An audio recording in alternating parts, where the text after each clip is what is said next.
আসসালামু আলাইকুম। যুক্তরাজ্যে মাস্টার্সে ১ বছরের জন্য আসবো নাকি ২ বছরের জন্য আসবো?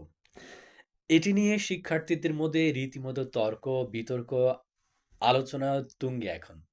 যে আমার সাথে অনেকেই কথা বলেছে, আমি কি ১ বছরের জন্য আসবো নাকি ২ বছরের জন্য আসবো? আমিও তাদের যুক্তিগুলো বোঝার চেষ্টা করেছি যে তারা কি বলতে চায়। আ ২ বছরের জন্য যারা আসতে চায় তাদের যুক্তি হলো যে আমি যুক্তরাজ্যে ২ বছর থাকার অনুমতি পাবো। খুব ভালো একটা যুক্তি। ২ বছরের যে টিউশন ফিস, ১ বছরের টিউশন ফিস তার চেয়ে খুব কম না, কাছাকাছি। খুব বেশি না। আ ২ বছরের যুক্তিটা হলো ২ বছর থাকার পরে আমি পিএসডব্লিউ পাবো। পোস্ট স্টাডি ওয়ার্ক অর্থাৎ ২ বছর। তাহলে আমি ৪ বছরের সুযোগ পাবো। এরপরে যদি সে পিএইচডি করে ৩ বছর আ বা ৪ বছর তাহলে সে ফাইনালি এদেশের ILR indefinite leave to remain পরবর্তীতে ১ বছর পরে সে ব্রিটিশ পাসপোর্টের জন্য আবেদন করতে পারবে। তাদের যুক্তিটা ভালো। আ দ্বিতীয়ত যারা ১ বছরের কথা বলে, তারা যুক্তি দেয় যে হ্যাঁ, আমি যা দিব ১ বছরের কারণ টিউশন ফিসটা ম্যানেজ করা অনেক কঠিন। কারণ ২ বছর হলে আপনাকে ২ বছরের টিউশন ফিসটা কিন্তু ম্যানেজ করতে হবে। হ্যাঁ, সেটা একটু কম হতে পারে বাট ম্যানেজ তো করতেই হবে। ১ বছর হলে আমি কম টিউশন ফিস দিয়ে আসবো। ১ বছর আমার শেষ। আমি পিএসডব্লিউ ১ বছর পরে পাবো। পিএসডব্লিউ মানে পোস্ট স্টাডি ওয়ার্ক অর্থাৎ ১ বছর পরে আপনি ফুল টাইম জব করতে পারবেন।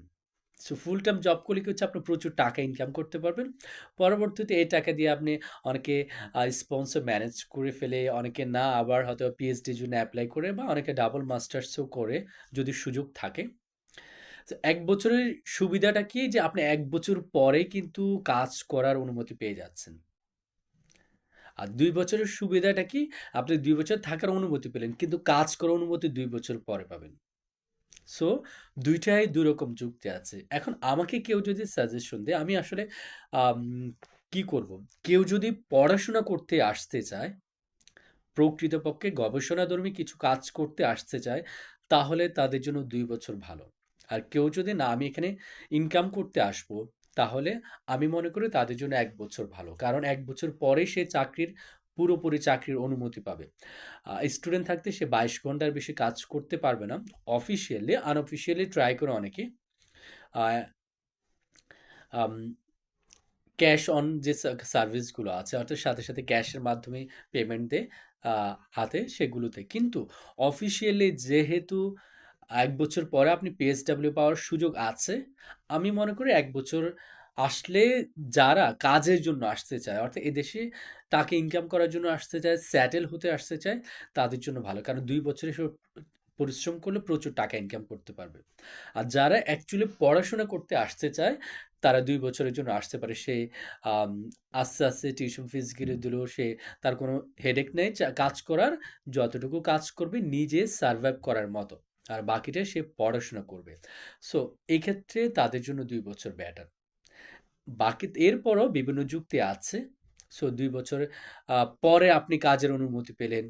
এটা এক জিনিস। ১ বছর পরে কাজের অনুমতি পেলেন, সেটা আরেক জিনিস। ২ বছর আপনাকে আবার টিউশন ফিস ম্যানেজ করতে হবে।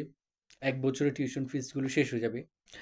সো ২ জনের ২ রকম মিশ্র প্রতিক্রিয়া থাকতে পারে। কিন্তু যেটাই হোক, আপনি যদি উচ্চশিক্ষার জন্য এদেশে আসেন, আপনি না বেশিরভাগ শিক্ষার্থী এদেশে থেকে যায়।